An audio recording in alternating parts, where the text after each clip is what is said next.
So hello everyone, welcome in this video. आज की video में हम पहले डिस्कस करेंगे कि कल जो सीन था वो क्या हुआ था, कैसे हुआ। ठीक है, देखो कल का मार्केट जो था ना, उसका अगर हम डेली चार्ट में पहले देख ले कि क्या सीन था, उससे हमें थोड़ा क्लियर होगा।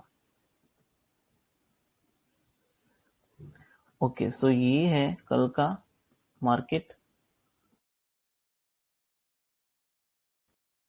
ठीक है, तो कल क्या था ना, कल ये जो ये कैंडल थी, ये रेड कैंडल थी। ठीक है, मैं अभी इसको रेड कर देता हूँ थोड़ा सा कलर।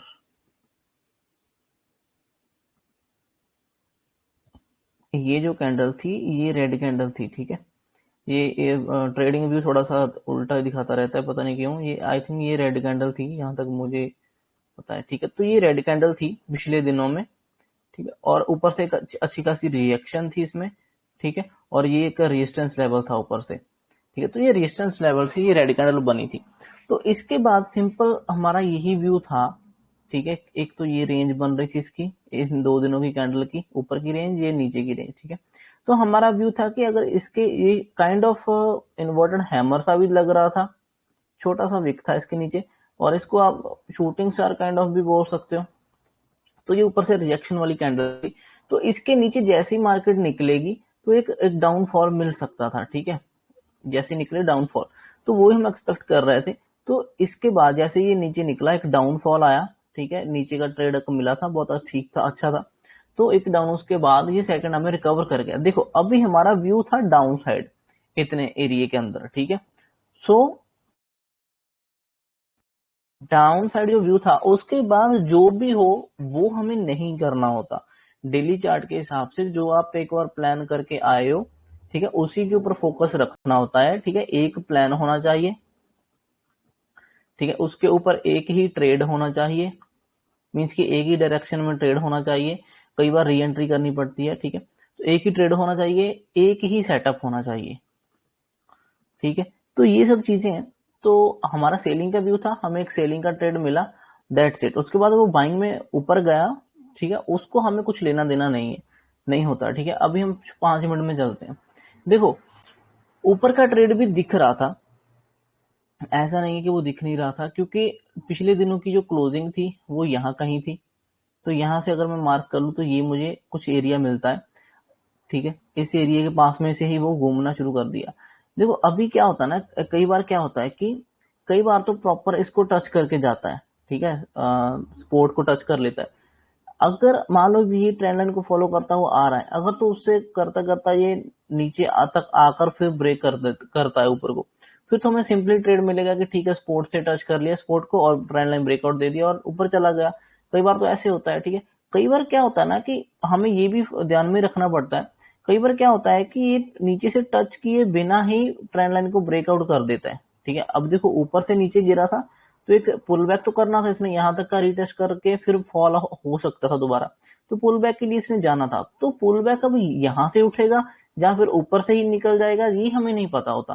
ठीक है, तो हमें क्या करना था, जितना ट्रेंड लाइन को फॉलो कर रहे थे, जहां वो ब्रेकआउट होती है वहां पे हमें ट्रेडिंग लेना ही पड़ता, ये पुल बैक के लिए यहाँ तक। अब देखो, अब हमें ये पता ना कि इतना स्ट्रेच होगा ये प्राइस, यहाँ से निकला, ये इसके कल के लो के नीचे ट्रेड हुआ, हमें ट्रेड लेना था। उसका एक टारगेट ये क्लोजिंग के करीब था। ठीक है, जो कि हमें अच्छा खासा मिला, लेकिन उसका जाने का वे अच्छा नहीं था। ठीक है, लेकिन ट्रेड तो हमें वो व्यू के हिसाब से सही मिला। अब जो वे अच्छा नहीं था, बट फिर भी इसमें ठीक ठाक मिला। अब इसके बाद हमें पता है कि स्ट्रेच हो गया प्राइस। ठीक है, स्ट्रेच हो गया। अब अगर इसको नीचे आना भी हुआ तो जिस स्पोर्ट को ये ब्रेक डाउन करके आया है उसको रीटेस्ट करेगा और फिर डाउनफॉल करेगा। अब यहाँ पर वो कुछ नेगेटिव दिखाएगा बाद में या नहीं दिखाएगा, वो बाद की बात होती है। ठीक है, लेकिन प्लान ये होता है कि वो रिटेस्ट करके फिर सेलिंग आ सकती है। अभी देखो, अगर मान लो हमने डेली का व्यू के हिसाब से ट्रेड कर लिया, उसके बाद हमने लाइव प्राइस एक्शन देखा कि ये ट्रेंड लाइन चल रही है और इसने ये ट्रेंड लाइन को ब्रेकआउट किया। अगर हम यहाँ पे, जैसे मैंने उस टाइम बोला भी था कि यहाँ पे एक स्कैल्प ट्रेड किया जा सकता है। ठीक है, इसको स्कैल्प ट्रेड किया जा सकता है, उसकी एंट्री, उसके नीचे स्टॉप लॉस, और टारगेट हमारा यहाँ तक होता। यहाँ से इसने ब्रेकडाउन दिया था, यहीं तक का हमारा टारगेट होना था। ठीक है, अब ये ट्रेड बाद में शॉर्ट कवरिंग में कन्वर्ट हो जाएगा या यहाँ पर आकर शॉर्ट कवरिंग हो जाएगी, कुछ भी हो सकता है, वो हम नहीं कह सकते, क्योंकि इसका एक्सपायरी था तो ठीक है, शॉर्ट कवरिंग आ गई, लोगों ने प्रॉफिट बुक कर लिया, लेकिन हमारा प्लान तो था इस यहाँ तक का टारगेट लेने का, क्योंकि ब्रेकडाउन हुआ था, रीटेस्ट करने यहाँ तक जाएगा। अब रीटेस्ट जब करने जाएगा तो वहां पे कुछ सेलिंग का भी दिखना चाहिए, लेकिन इसने तो एक ही बड़ी कैंडल में ब्रेकआउट कर दिया था, ठीक है, इस लेवल का भी। तो हमें समझ आया कि ये शॉर्ट कवरिंग का अग्रेसिव मूव है, तो हम इसको होल्ड कर सकते थे, इस कैंडल को होल्ड करते हैं, क्योंकि क्लोजिंग भी देखते हैं कैंडल की, तो कैंडल की क्लोजिंग बहुत अच्छी हुई थी, बिल्कुल इस लेवल के ऊपर, नेगेटिव कुछ नहीं था। तो उसके बाद एक आध और कैंडल मिली, तो मीन्स की ये अच्छा था। अगर हम मान लो मैं ऊपर का इतने मूव को ध्यान में ना भी रखूं, ठीक है, ना भी कैप्चर करूं, तब भी मेरा जो प्लान था, टारगेट था, वो ये था कि मुझे ये ट्रेंड लाइन जैसे ब्रेकआउट होती है, ठीक है, स्ट्रेच होने के बाद मैं यहाँ पे मेरा एक ट्रेड बनता था, नीचे स्टॉप लॉस लगता था, और टारगेट अपना यही था, यहाँ तक ही था, क्योंकि यहाँ से ही ब्रेकडाउन हुआ था। तो ये प्लान, ठीक है, ट्रेड ये भी हमें देखा था हमने यहाँ पे, मैंने दिखाया था उस टाइम लाइव में भी कल शायद।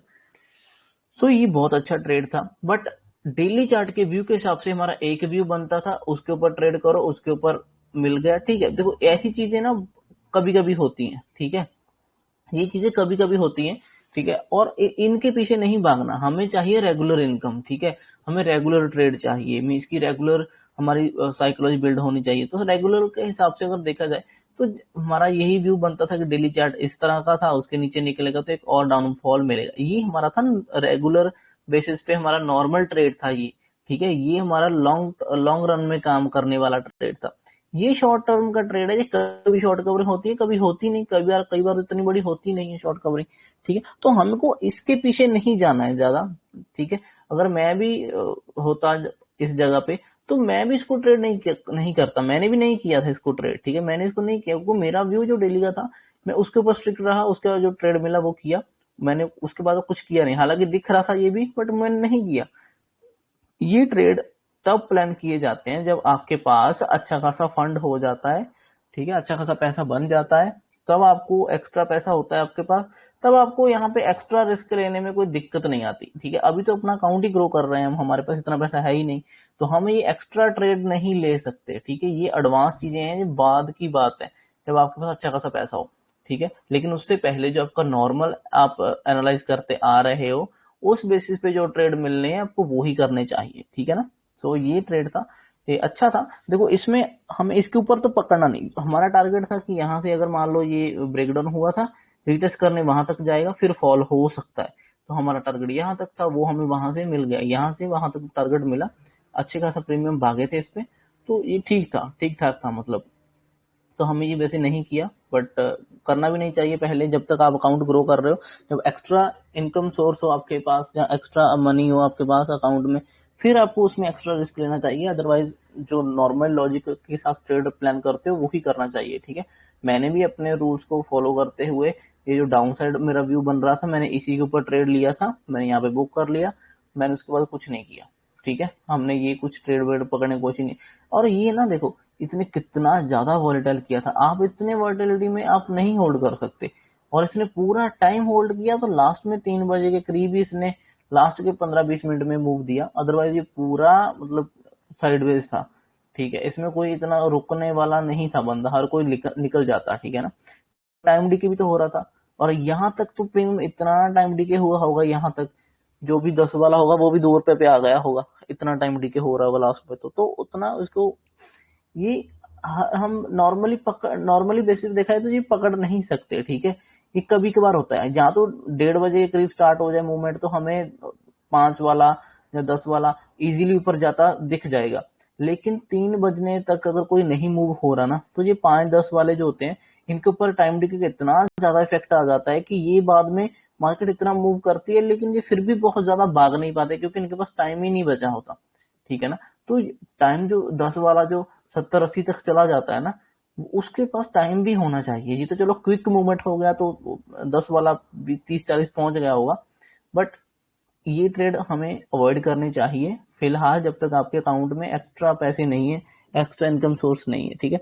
तो यही था, इसके पीछे और कोई रॉकेट साइंस है नहीं था इसमें, सिंपल था, ठीक है। और अगर हम मान लो इसको प्लान भी करते, बाद की बात, मान लो अगर हमारे पास अच्छा खासा पैसा होता अकाउंट में, तो हम इसको ट्रेड को प्लान करते, ठीक है, क्यों नहीं प्लान करते। ये हेड एंड शोल्डर दिख रहा था, ठीक है, ट्रेंड लाइन का ब्रेकआउट भी दिख रहा था, यहाँ पे डब्ल्यू भी दिख रहा था, इस हेड एंड शोल्डर के पास हम कहीं ट्रेड अपना प्लान कर सकते थे, और इनके नीचे स्टॉप लॉस रख सकते थे। उसके बाद इसने होल्ड किया पूरा दिन, बाद में हम इसी का टारगेट रखते है ना, इसी का, क्योंकि यहाँ से ब्रेकडाउन हुआ था, उसको रीटेस्ट करने जाएगा, तो यहाँ तक का टारगेट रखते। उस टारगेट तो उसने बहुत बड़ी कैंडल के साथ ही हमें दे दिया, तो हम यहाँ पे बुक कर लेते। तो ये भी ट्रेड हमारा प्लानिंग के अकॉर्डिंग अच्छा था, क्योंकि प्राइस स्ट्रेच होता दिख रहा था स्ट्रेच हुआ, तो अच्छे ट्रेड थे ये भी, लेकिन ये बाद में प्लान करने हैं, अभी प्लान नहीं करने थे, ठीक है। सो ठीक है, thank you so much for watching this video guys, bye.